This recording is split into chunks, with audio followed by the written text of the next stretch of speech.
Hey guys, my name is Shyam. I'm here once again with a new video. This video is especially for the first chapter of the class 9th CBSE board. 9th class के science के first chapter में हम आज बात करने वाले हैं कि चैप्टर का नाम है क्या। तो बेसिकली चैप्टर का नाम मैटर्स इन आवर सराउंडिंग यानी हमारे आसपास के पदार्थ फर्स्ट चैप्टर में रखा गया है, यानी फर्स्ट चैप्टर का नाम के तौर पे दिखाया गया है।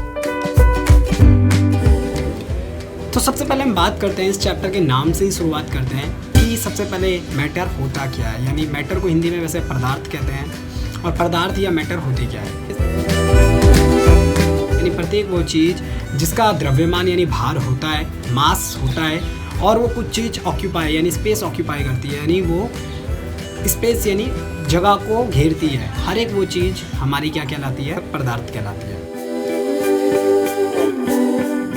इस धरती पर जो भी वस्तुएं होंगी, हर एक वस्तु का कुछ ना कुछ मास यानी भार होता है और हर एक वस्तु कुछ ना कुछ स्पेस को ऑक्यूपाई करती है। तो बेसिकली हम समझ सकते हैं कि मैटर होता क्या है।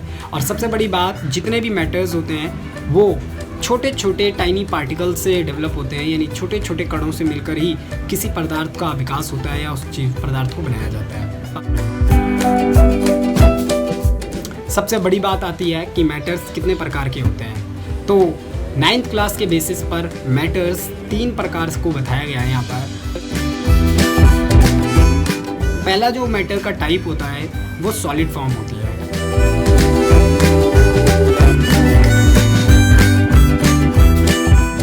दूसरे नंबर का जो मैटर होता है यानी पदार्थ वो होता है द्रव्य यानी लिक्विड फॉर्म होती है।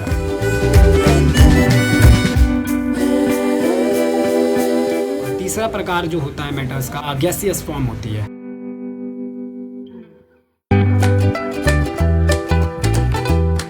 तो जैसा कि हम सबको ये बात पता लग गई है कि जितने भी मैटर्स यानी पदार्थ होते हैं वो मुख्य रूप से 3 अवस्थाओं में पाए जाते हैं, यानी 3 फॉर्म्स में मैटर्स को रखा गया है, जिसमें से पहला सॉलिड, दूसरा लिक्विड और तीसरा गैसियस है। अब हम बात करेंगे कि हमने पहले ही बात कर ली है कि हर एक पदार्थ पार्टिकल से मिलकर बना होता है, यानी टाइनी पार्टिकल्स। बेसिक तौर पर इन छोटे छोटे टाइनी पार्टिकल्स को यानी स्मॉल पार्ट जिसे और ज़्यादा सेपरेट नहीं किया जा सकता है, इन्हें एटम बोलते हैं।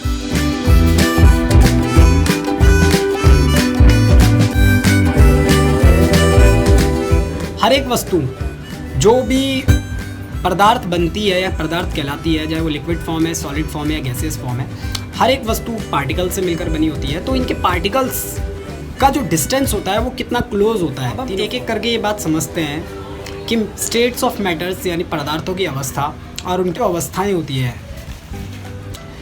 यानी ईच मैटर्स और उनकी क्वालिटीज़ क्या क्या होती है। तो सबसे पहले हम बात करेंगे सॉलिड और उसकी क्वालिटीज़ की।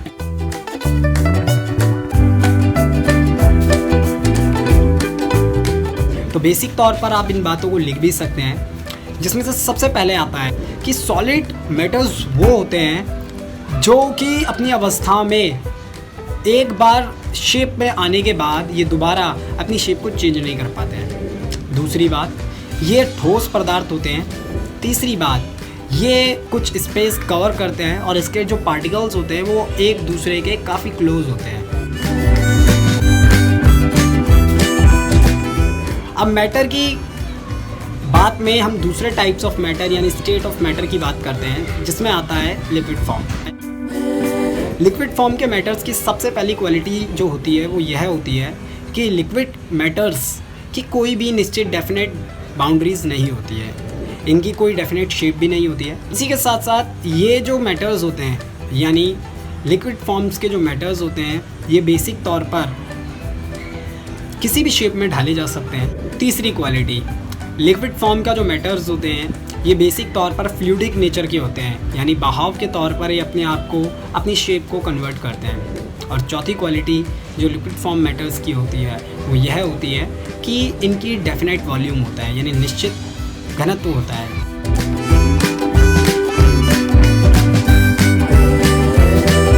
स्टेट ऑफ मैटर में अब हम तीसरे मैटर की बात करते हैं, यानी थर्ड स्टेट ऑफ मैटर्स की बात करते हैं, जो हमारा फ्लूइडिक नेचर के बाद आता है, जिसका नाम होता है gaseous form of the matters.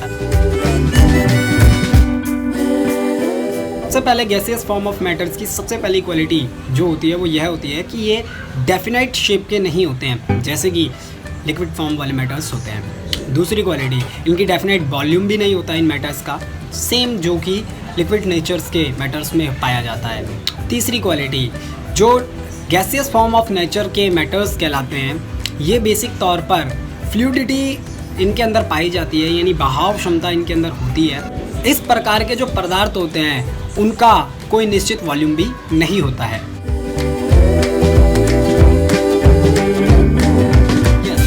अब type of state of matters के बारे में हमने पढ़ लिया है। अब उसके बाद सबसे बड़ा जो पॉइंट आता है वो यह आता है कि क्या स्टेट्स ऑफ मैटर्स होते हैं उन्हें चेंज किया जा सकता है, यानी जितने भी पदार्थ मौजूद हैं। बेसिकली 9th क्लास में हमारे को टाइप्स ऑफ जितने भी मैटर्स दिए हुए हैं 3 प्रकार के, क्या इनकी स्टेट्स को चेंज किया जा सकता है, यानी सॉलिड को लिक्विड, लिक्विड को गैस और गैस को सॉलिड फॉर्म में चेंज किया जा सकता है। सबसे बड़ा क्वेश्चन यही आता है और पेपरों में भी बेसिक तौर पर पूछ लिया जाता है। तो इसका जवाब है हाँ। बच्चों को ये बात पता होनी चाहिए कि हर एक प्रकार के मैटर को नहीं चेंज किया जा सकता, लेकिन हाँ कई ऐसे मैटर होते हैं जिन्हें उनकी स्टेट में चेंजेस के थ्रू उन्हें दूसरे स्टेट फॉर्म में डाला जा सकता है। यानी कई ऐसे मैटर्स होते हैं जिन्हें उनकी अवस्था से किसी दूसरी अवस्था में परिवर्तित आसानी से किया जा सकता है। तो बात करते हैं ऐसा कैसे हो सकता है, यानी कैसे हम किसी पदार्थ की अवस्था में परिवर्तन कर सकते हैं। सबसे पहले हमारे को ये पता होना चाहिए कि किसी भी पदार्थ को उसकी अवस्था में परिवर्तन के लिए 2 मेथड्स होते हैं, एक बाय चेंजिंग द टेम्परेचर और बाय चेंजिंग द प्रेशर। यानी टेम्परेचर को बढ़ाने घटाने या फिर प्रेशर को कम और ज़्यादा करने से हम किसी भी पदार्थ की अवस्था में परिवर्तन कर उस पदार्थ को किसी दूसरे पदार्थ की अवस्था में परिवर्तित कर सकते हैं। ऐसा कैसे होता है? जैसे हम बेसिक तौर पर गैसियस फॉर्म की बात करते हैं, तो गैसियस फॉर्म, सबसे पहले हम गैसियस फॉर्म में देखते हैं कि जो गैस होती है, ऑक्सीजन जो होती है, जो सिलेंडरों में भरी जाती है, उस पर क्या किया जाता है, ऑक्सीजन को सिलेंडर में डालने के लिए प्रेशर बनाया जाता है। यानी ऑक्सीजन को जब गैसियस फॉर्म होती है, जब उसे सिलेंडर में डाला जाता है तो ऊपर से उसे कंप्रेस किया जाता है, दबाव बनाया जाता है, जिसके कारण वो लिक्विड फॉर्म में कन्वर्ट हो जाती है। फिर जब उसके दबाव को रिलीज़ किया जाता है तो वापस वो गैसियस फॉर्म में कन्वर्ट हो जाती है। सेम ऐसे ही अगर हम आइस का एग्जांपल देखें तो जो बर्फ़ होती है, बेसिकली आपको भी पता है, जब उसे डी फ्रीज़ किया जाता है तो उसका टेम्परेचर लो हो जाता है, और टेम्परेचर लो होने के कारण जो लिक्विड फॉर्म होती है वो सॉलिड फॉर्म में चेंज हो जाती है। और जैसे ही उसको डी फ्रीज से बाहर निकाला जाता है तो बर्फ़ का जो टेम्परेचर होता है वो इंक्रीज़ हो जाता है, और इंक्रीज़ होने के कारण उसका जो सॉलिड फॉर्म होता है वो वापस लिक्विड फॉर्म में। Changing states of the matters को पढ़ने के बाद अब हमारा कॉन्सेप्ट आता है कि मेल्टिंग पॉइंट होता क्या है, जिसे हम हिंदी में गलनांक कहते हैं। तो सबसे पहले अगर हम डेफिनेशन पढ़ें कि मेल्टिंग पॉइंट होता क्या है, तो सिंपल तौर पर इसे ऐसे समझा जा सकता है कि वो तापमान, यानी ऐसा टेम्परेचर जिस पर कोई सॉलिड फॉर्म लिक्विड फॉर्म में कन्वर्ट हो जाए, उसी टेम्परेचर को हम उस वस्तु का गलनांक या मेल्टिंग पॉइंट कहते हैं। मेल्टिंग पॉइंट को पढ़ने के बाद अब हम बात करते हैं एक नए क्वेश्चन बोल सकते हो या इसको टॉपिक नेम बोल सकते हो। यानी कई बार हमारे एग्जाम में ये बात पूछ ली जाती है कि लेटेंट हीट ऑफ फ्यूजन होता क्या है, जिसे हिंदी में संलग्न की प्रस्तुत ऊष्मा के नाम से भी जाना जाता है।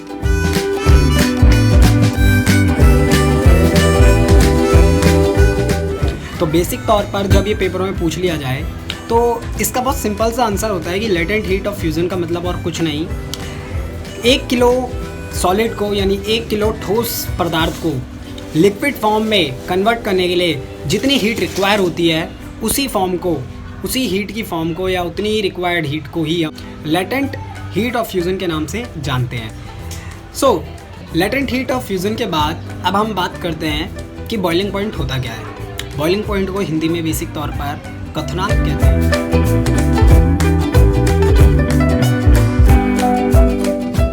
क्वथनांक और कुछ नहीं, हम बोल सकते हैं कि ऐसा टेम्परेचर जिस टेम्परेचर पर एक लिक्विड चीज गैसेस फॉर्म में चेंज हो जाती है, वो उसका बॉइलिंग पॉइंट कहलाता है। यानी वो टेम्परेचर जिसमें कोई लिक्विड फॉर्म गैसेस फॉर्म में चेंज हो जाए, उस फॉर्म ऑफ, यानी उस टेम्परेचर को ही हम उस वस्तु का बॉइलिंग पॉइंट बोलेंगे। क्लियर है? बेसिक तौर पर जो वाटर होता है उसका जो बॉइलिंग पॉइंट होता है वो 100 डिग्री सेल्सियस होता है। यानी 100 डिग्री ऑफ सेल्सियस पर कोई भी वाटर की फॉर्म जो होती है वो गैसेस फॉर्म में चेंज हो जाती है।